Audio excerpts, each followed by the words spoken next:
ich würde sagen, so von der Stabilität und von der Lehne her, von der Schräge, passt es erst einmal für einen guten Sitz.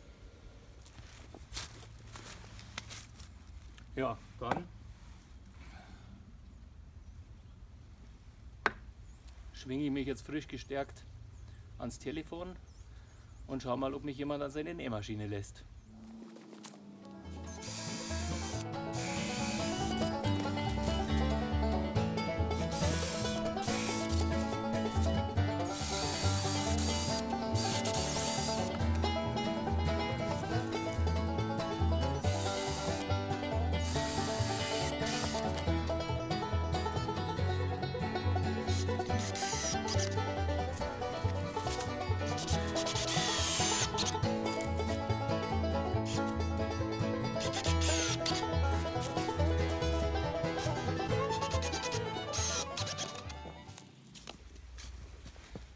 Die Arbeit hier im Garten an den Stühlen ist jetzt fertig, die Lehne sitzt. Eine Nähmaschine habe ich auch gefunden. Jetzt werde ich mein Leder zusammenpacken und dann geht's weiter. So. Das ist der Simon, der Ledermann, der Leatherman quasi hier, begnadeter Autosattler, und der lässt mich jetzt an seine Nähmaschine und dann werde ich das jetzt mal gnadenlos hier durchnähen. Da haben wir ein paar alte Felle, so wie das riecht, ist das wahrscheinlich Ziege, aber wird sich für draußen ganz gut machen. Und er wird mir jetzt da helfen und mir zeigen, wie das alles so funktioniert. Ja? Ja, kriegen wir schon hin. Wunderbar.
So, mit dem Nähen sind wir jetzt fertig. Jetzt drehen wir das Ganze noch um.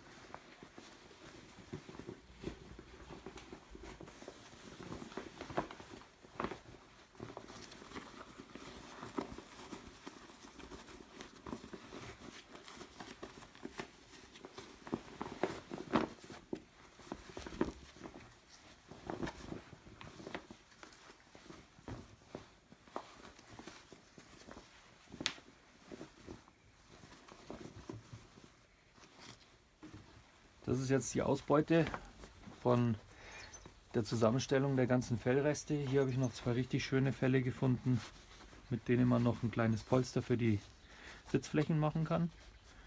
Auch aus lauter Resten und aus lauter Fetzen, die man irgendwie nicht mehr hernehmen kann oder nicht mehr gebraucht worden sind. Das hier sind die Rückenlehnen.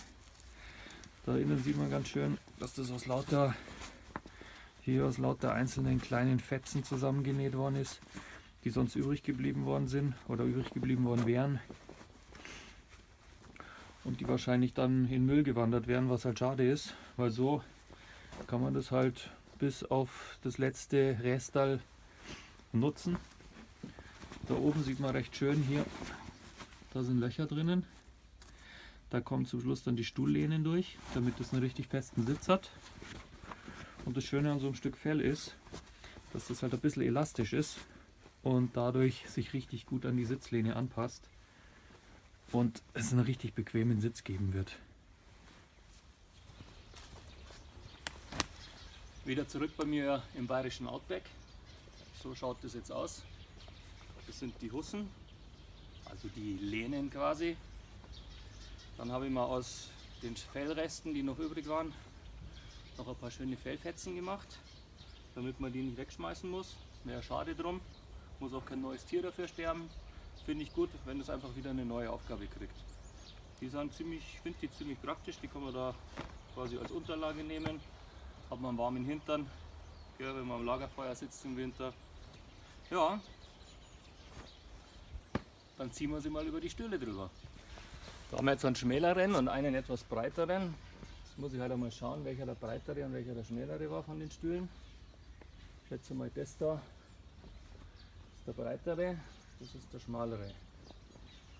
Probieren wir es einmal aus, ob sie passen. Nehmen wir die schöne Seite nach vorne. Was cool ist, dass die da hinten so ein kleines Schwanzel am Ende gekriegt haben. Im Großen und Ganzen finde ich sie echt, dass sie gut geworden sind.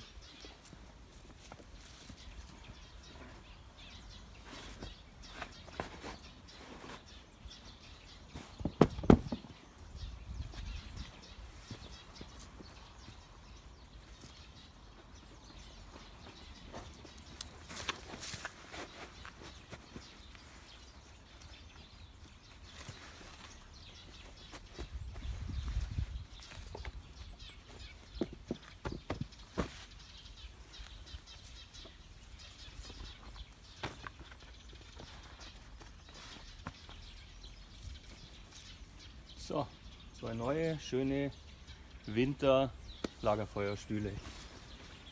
Oh. Ja, doch, da kann man es echt aushalten. Ich hoffe, das Video hat euch gefallen.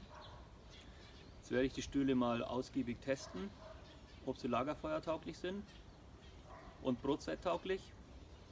Ja, bis zum nächsten Mal.